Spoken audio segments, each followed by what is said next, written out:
दिनांक 15 नोव्हेंबर रोजी नाफेड मार्फत सुरू करण्यात आलेल्या सोयाबीन खरेदी केंद्र वसमत याचे उद्घाटन करण्यात आले। या प्रसंगी खरेदी विक्री संघाचे सभापती तानाजीराव बोखारे तसेच उपसभापती नागोराव जाबुतकर यांच्यासह अनेक मान्यवर उपस्थित होते।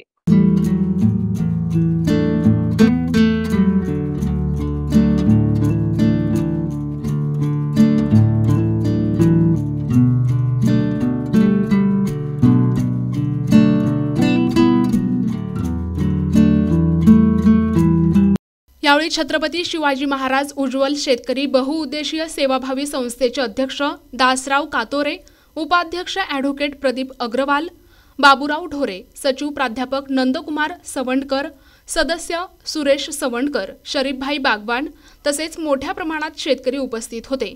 दासराव कातोरे आणि डॉक्टर नागोराव जाबुतकर यांच्या हस्ते नारळ फोडून काट्याचे आणि चाळणीचे उद्घाटन करण्यात आले।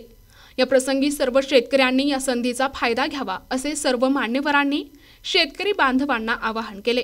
सोयाबीनचा भाव रुपये 5328 प्रति क्विंटल निश्चित करण्यात आला आहे। शेतकऱ्यांनी आपला माल स्वच्छ करून आणणे आणि ऑनलाईन नोंदणी करणे आवश्यक आहे असे यावेळी सूचित करण्यात आले। शासनाच्या आदेशानुसार खरेदी विक्री संघ वसमतच्या वतीने या ठिकाणी आज वसमत तालुक्यामध्ये आजच्या या दिवशी 15 तारखेच्या मुहूर्तावर शेतकऱ्याच्या समक्ष या ठिकाणी आज नाफेडचा जो हा सोयाबीनचा काटा खरेदी विक्री संघाने चालू केलेला आहे, तालुक्यातील सर्व शेतकरी बांधवांना याच्या मार्फत आम्ही विनंती करतो, आजपासून खरेदी विक्री संघाचा नाफेड मार्फत होणारा सोयाबीनचा खरेदी या ठिकाणी सुरू झालेली आहे।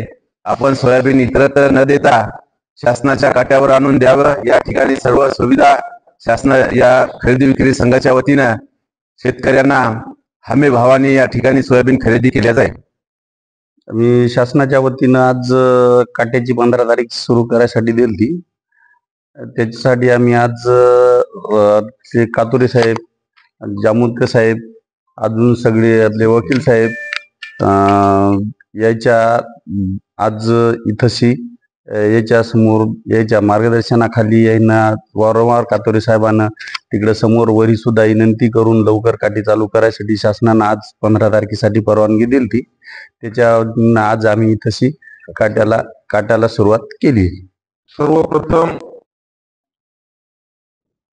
काटा सुरू झाला ही शेतकऱ्यासाठी आनंदाची गोष्ट आहे, म्हणून मी शासनाचं अभिनंदन करतो। खरं तर उशीर झालाय,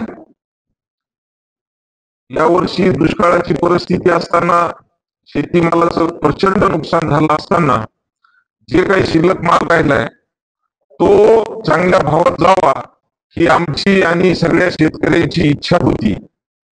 त्या दृष्टीनं आम्ही निवेदन देणं, शासनाला पाठपुरावा करणं या गोष्टी केल्या।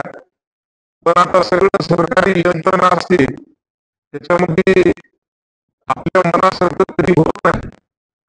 झालं हे चांगलं झालं, परंतु उशीर झाल्यामुळं जे शेतकऱ्याचं नुकसान झालं त्याच्यासाठी आपण भाव फरक मागणार आहोत शासनाकडे, ही गोष्ट नक्की आहे।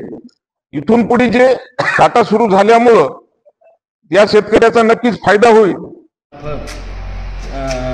जी शासकीय खरेदी आहे ती खरेदी विक्री संघामार्फत जे तो प्रोग्राम राबवण्यात येत आहे आणि आमची बऱ्याच दिवसाची मागणी होती। यापूर्वीसुद्धा जे तर मागच्या वर्षी जी शासकीय खरेदी सुरू झाली होती त्या तुलनेमध्ये यावर्षी जे तर उशिरा ही खरेदी सुरू झालेली आहे, त्याच्यामुळं बऱ्याचशा शेतकऱ्यांचं याच्यामध्ये नुकसान झालं आणि त्यांनी बराचसा माल जे तर बाजारामध्ये विक्री केला। तर त्याच्याबद्दल जे नुकसान झालं आहे तर त्यांनी जर समजा पक्के बिलं घेतली असते किंवा घेतले तर आपल्याला शासनाकडून जे तर तो जो भाव फरक झाला, शासकीय खरेदीचा जो 5328 रुपयांचा भाव आहे त्यामध्ये आणि ॲक्च्युअलमध्ये जे बाजारामध्ये त्यांनी विक्री केलं त्याच्यामध्ये जो भाव फरक आहे तो भाव फरकसुद्धा आपण जे तर मध्य प्रदेशच्या धर्तीवर सरकारला मागणी करत आहोत आणि ती मागणीसुद्धा पूर्ण करून घेण्यासाठी आपल्याला त्याच्यासाठी जे तर ताकदीनिशी लढावं लागणार आहे। प्रतिनिधी नंदू परदेशी, NTV न्यूज मराठी, वसमत, हिंगोली।